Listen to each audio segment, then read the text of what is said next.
The other thing that I want to bring to your attention when it comes to the purple toothpaste that we commonly see nowadays is if you're sipping on coffee all day or smoke, you probably notice that your teeth are not getting any brighter. Toothpaste, gels, strips, in-office treatment, there is a whole variety of products that we can choose from. A few things that I wanted to understand before we get started with this conversation. One is, how is the tooth structure? So let's start with the basics here to help you understand how to have a whiter smile. First, I'm Dr.Maria Florou, and this is Mind Your Mouth.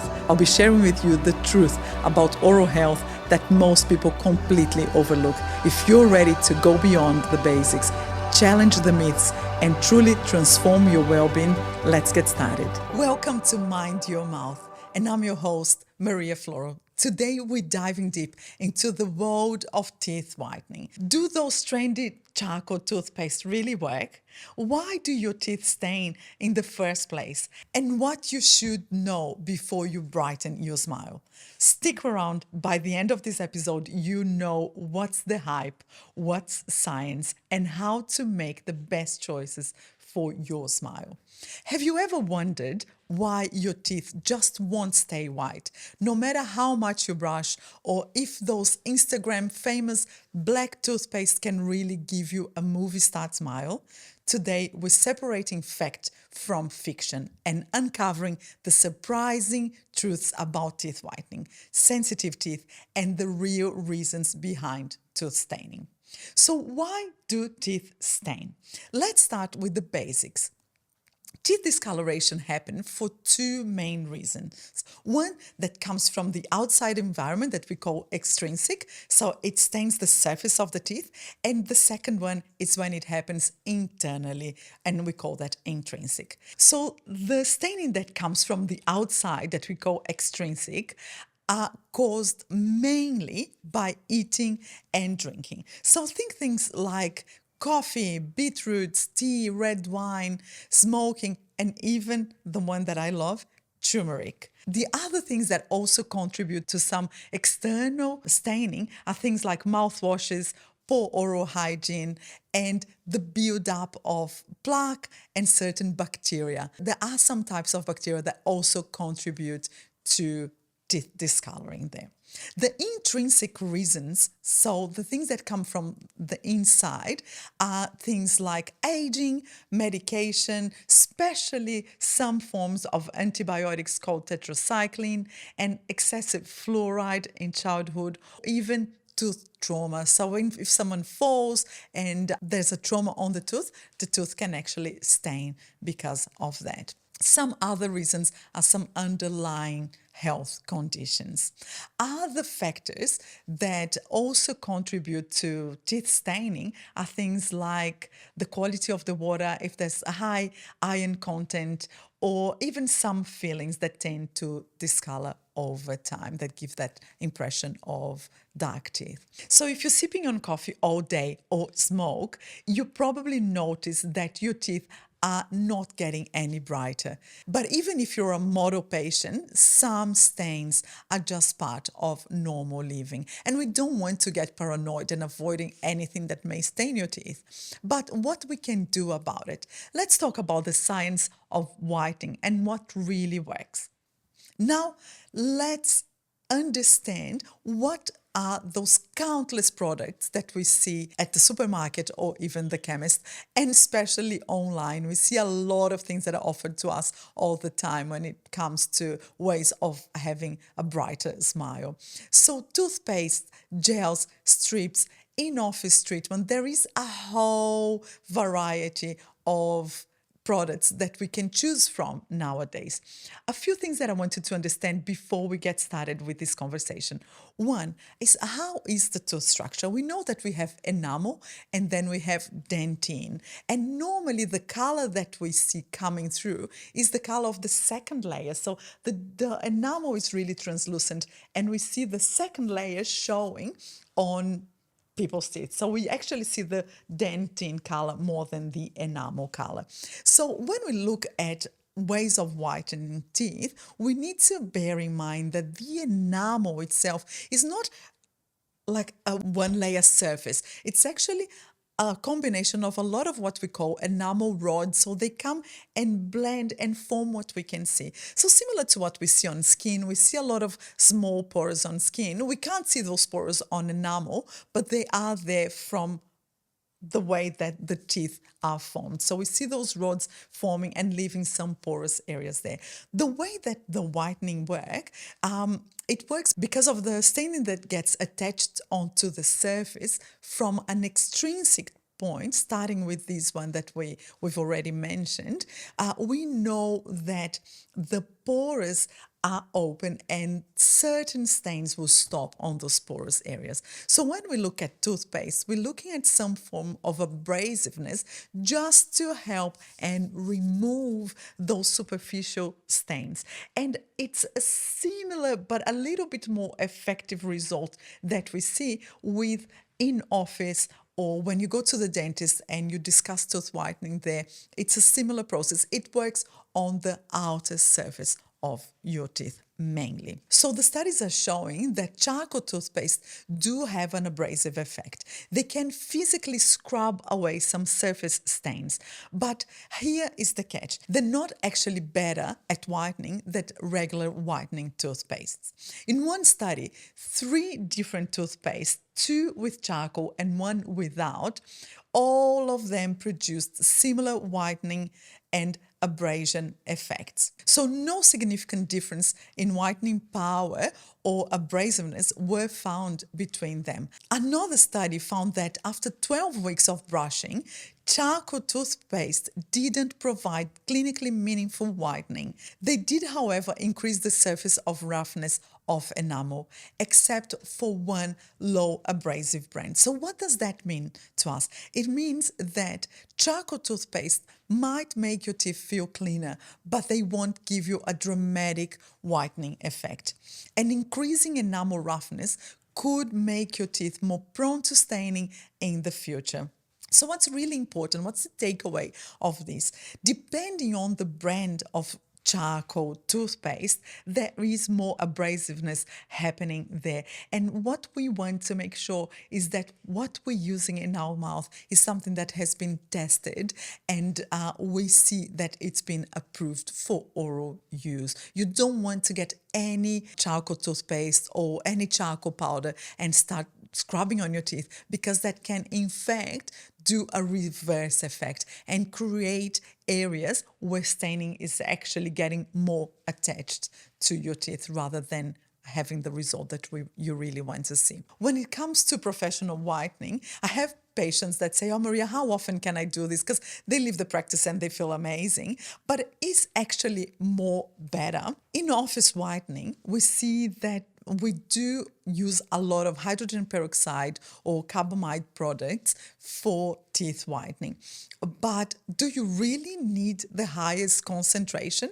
That was a very interesting study. A 2-year clinical study compared 6% hydrogen peroxide, which is something that you can discuss with your dentist, with light activation to the standard 35% solution. So they compared a 6% concentration versus a 35% concentration. Both produced significant and long-lasting whitening effects. But the lower concentration was just as effective in the long run and with less risks of sensitivity. So that was a very significant result there. The psychological benefits are real too, and that was very interesting to see that there was actually a study done to see what was the psychological benefit of having teeth whitening done, and patients reported improved self-confidence and quality of life for at least 2 years after treatment, which was I was very happy to read this because we really want to give meaning to what we do for people and to see that people felt more confident and their behavior changed because of the teeth whitening treatment that they had is a very significant result. One thing that I have to say here as a dentist, we can't promise you that you're going to feel more enthusiastic and about life and improve your self-confidence just by having a whitening treatment. Sometimes people do really need professional help to help deal with their emotions and to increase self-confidence. But this was a very interesting study to read. But here is something that you might not hear. Up to 95% of patients experience sensitivity or certain degrees of pain after whitening. And yes, this is really common indeed. Normally, just a short-term pain and discomfort. Pain usually starts 24 to 48 hours after treatment and can last up to a week. It's really rare to see severe pain, but it can be uncomfortable, leading to trouble eating, sleeping, or even working. It is really rare though. And normally what we do, we advise people to take some painkillers and normally that is enough. And I've never seen people with long-term sensitivity post-whitening, but it is something that it may happen for some people. Real quick, your mouth is the gateway to your overall health, and at Casuarina Dental, our focus is on you. If you're ready for a holistic approach to dental care, book your appointment now via the link in the show notes. Now, back to the episode. Now, one important factor here when making your decision to repeat your whitening is to understand that if you do whitening repeatedly, then it's when we really increase the chances of issues with sensitivity. But what does that mean? I normally recommend my patients, if we're doing the in-chair whitening, to allow 48 months before we repeat it. And a lot of people ask me, Maria, how long is my whitening treatment going to last? And that's a very personal answer. It depends a lot on your diet and what you expose yourself to. So for people that drink, like me, turmeric tea almost daily, or coffee or red wine, the chances of having the whitening treatment last for 5 years really decreases. But for people who don't have those habits, we might see a longer effect of the whitening treatment. One is diet. The other one is how mineralized is the enamel. And that's something, as I mentioned on previous episodes, is something that we can work on. We know that a lot of toothpaste and a lot of products nowadays like xylitol and hydroxyapatite that really help to remineralize your enamel and help with the longevity of your whitening treatment there. When we correlate the type of whitenings with the incidence of tooth sensitivity, we see that the whitenings that use light to activate the gel are the methods that trigger a little bit more sensitivity. Also because we see that the whitening happens faster and that exposes those pores and increases tooth sensitivity. The other thing that plays a role when we're thinking of tooth whitening is the amount of dehydration that's caused by the light. So we really need to think of those things. How long are we exposing our patients to the whitening gel and to the light, and how that can affect tooth sensitivity. The good news now is that most discomfort, as I mentioned before, is temporary and manageable with over-the-counter painkillers. So as I mentioned before, most discomfort is temporary and manageable with over-the-counter painkillers. Desensitizing gels also help, and remineralizing agents, as I just mentioned to you before. No long-term effect damage was seen in the studies that I've mentioned to you. Now, when we talk about natural remedies versus commercial products, what about those do-it-yourself whitening hacks that we see a lot on the internet? I don't recommend those to my patients because it's really hard to measure the acidity and the long-term effects when it's something done at home. But what we see a lot is baking soda, strawberry, lemon juice, and yes, charcoal, as I mentioned, used to help with tooth whitening. What the research has shown is that natural agents like lemon, baking soda, and strawberries help whiten teeth to some extent. But commercial whitening toothpaste and gels are just as effective or even better. Lemon juice was one of the most potent natural remedy when it comes to whitening, but it's also very acidic and it can cause enamel damage over time. Baking soda and charcoal work mainly through abrasion, not chemical whitening. So it's just by rubbing on the teeth. And as I mentioned before, be aware of how abrasive those components are, because you don't want to have a reverse effect and start having more staining because of your teeth being all scratched by the abrasiveness that's been triggered there. When it comes to strawberries provide only mild whitening.